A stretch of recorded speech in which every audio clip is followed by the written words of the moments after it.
किसको नहीं लगता?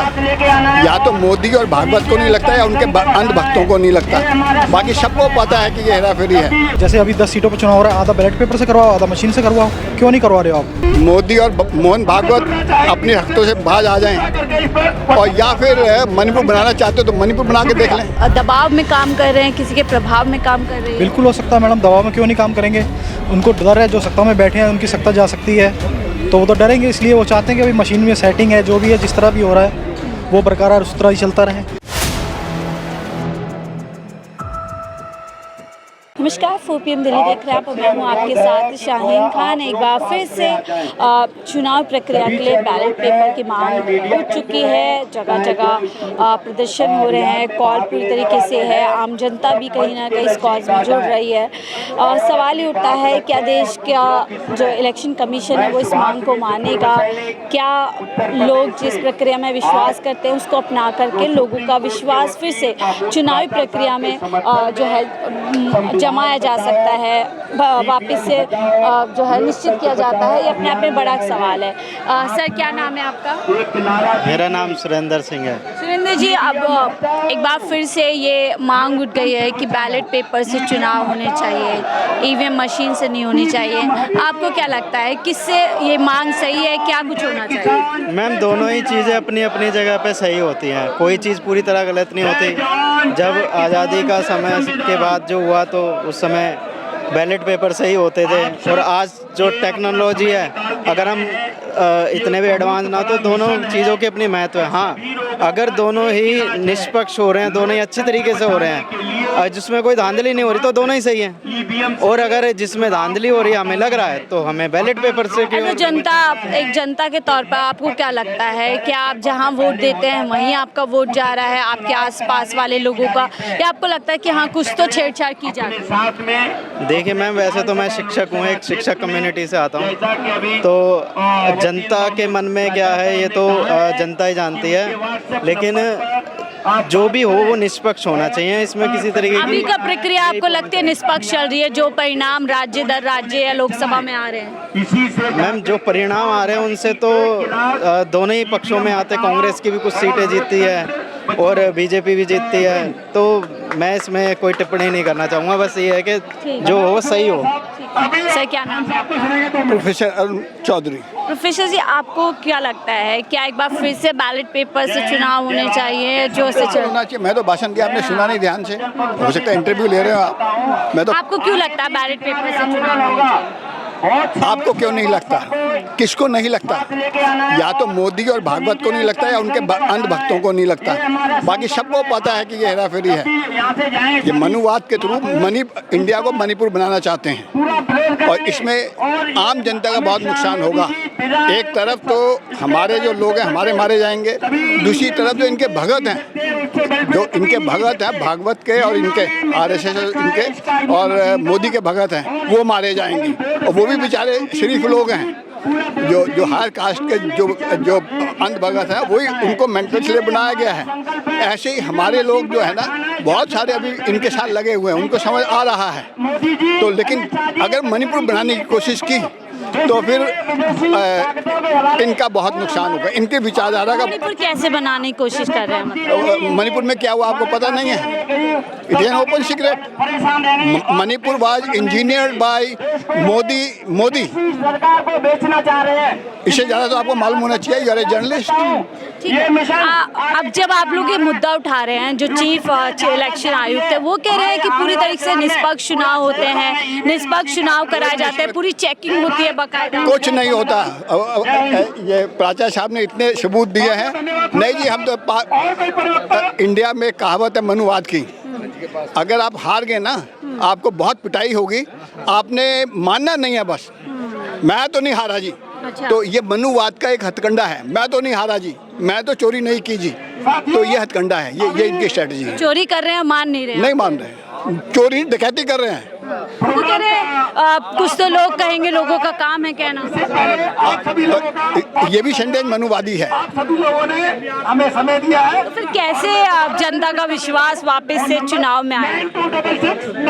या तो वो सरेंडर कर दें मोदी और मोहन भागवत अपने हफ्तों से बाज आ जाएं, और या फिर मणिपुर बनाना चाहते हो तो मणिपुर बना के देख लें।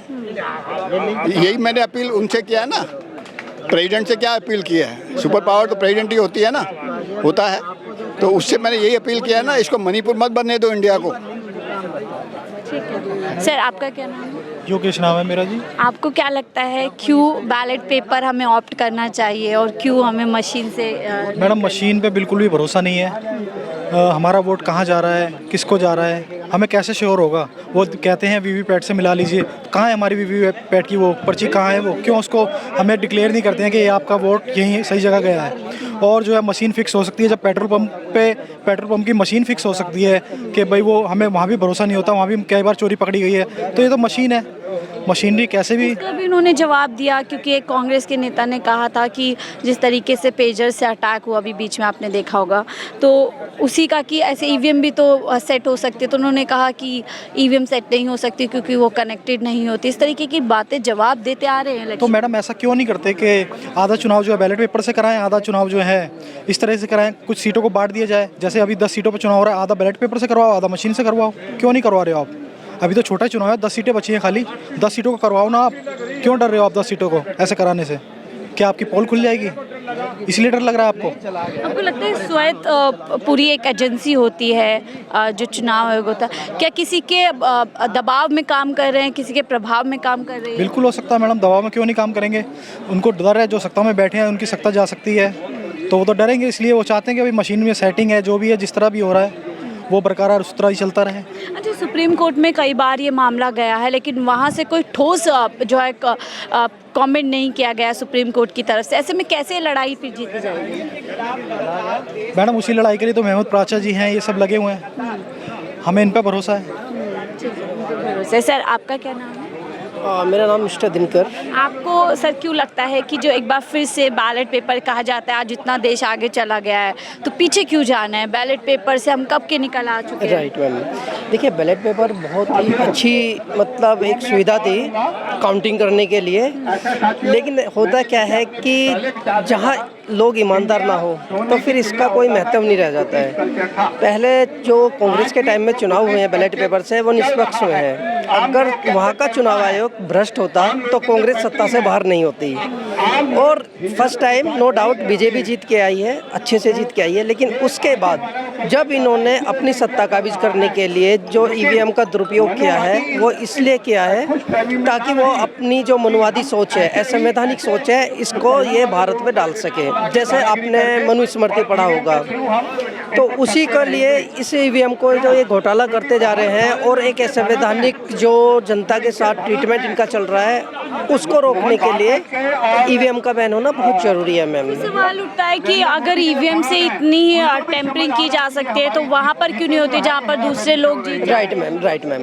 मैम देखिए एक्चुअल में क्या होता है कि आपने सोचा होगा कि एक तो बेवकूफ़ चोर होता है, एक सातिर चोर होता है। तो सातिर चोर क्या होगा, वो हमेशा हर जगह चोरी नहीं करेगा, अपने आप को सेफ रख के भी चलेगा। तो जहाँ इनको इम्पोर्टेंट स्टेट होते हैं वहाँ ये कैप्चर कर लेते हैं, और जो इनके लिए इम्पोर्टेंट नहीं होता according to time, according to situation, वहाँ ये क्लियर कर देते हैं। और जहाँ ये क्लियर करते हैं वहाँ विपक्ष जीतता ही है।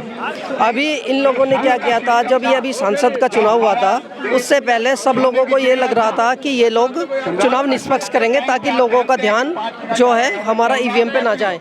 लेकिन इन्होंने छत्तीसगढ़, राजस्थान, मध्य प्रदेश तीनों बड़े स्टेट कैप्चर कर लिए। एक छोटा सा स्टेट साउथ का कांग्रेस को दे दिया। एवं आप जानते हैं कि भूपेश बघेल जी ने इतना अच्छा वर्क किया वहाँ की जनता के लिए, आदिवासियों के लिए, तो इतनी बड़ी जनता उनको कैसे बाहर कर सकती है? हिंदी पट्टी पे बीजेपी कह रहे हो कब्जा करना, ये चीज़ें कब्जा करती हैं। आपको लगता है अब आगे कुछ बड़ा हो सकता है? क्योंकि मांग तो उठ रही है, पहले भी उठती रही है, ऐसा इस बार क्या नया है कि कुछ बदल सकता है? देखिए सबसे पहली बड़ी बात है, जैसे अभी महमूद प्राचा साहब ने कहा है कि अगर पॉलिटिकल स्टैंडर्ड विपक्ष साथ में नहीं आता है तो ये उनके लिए सही नहीं है, देश के लिए सही नहीं है, जनता के लिए सही नहीं है। क्योंकि जब तक वो लोग नहीं आएंगे तब तक एक बहुत बड़ा जनाधार साथ में नहीं होगा।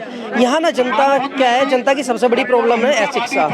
देखिए कोई भी कम्युनिटी हो, अभी बसपा वाले हैं। बसपा के साथ में क्या होगा, अगर वो जाके रैली करेंगे तो अभी 2.5-3 लाख आदमी चले जाएंगे। चंद्रशेखर भाई के हैं, वो रैली करेंगे, उसके साथ निकल लेंगे।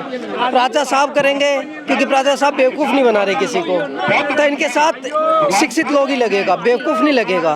तो इसलिए उन नेताओं को सोचना है जो जनता का वोट खा रहे हैं, जनता को बेवकूफ़ बना रहे हैं, पिटवा देते हैं, जाके फिर धरना देते हैं, अपने आप को हीरो बना लेते हैं। उन लोगों को साथ आना चाहिए अगर रियल में वो जनता के फेवर में है।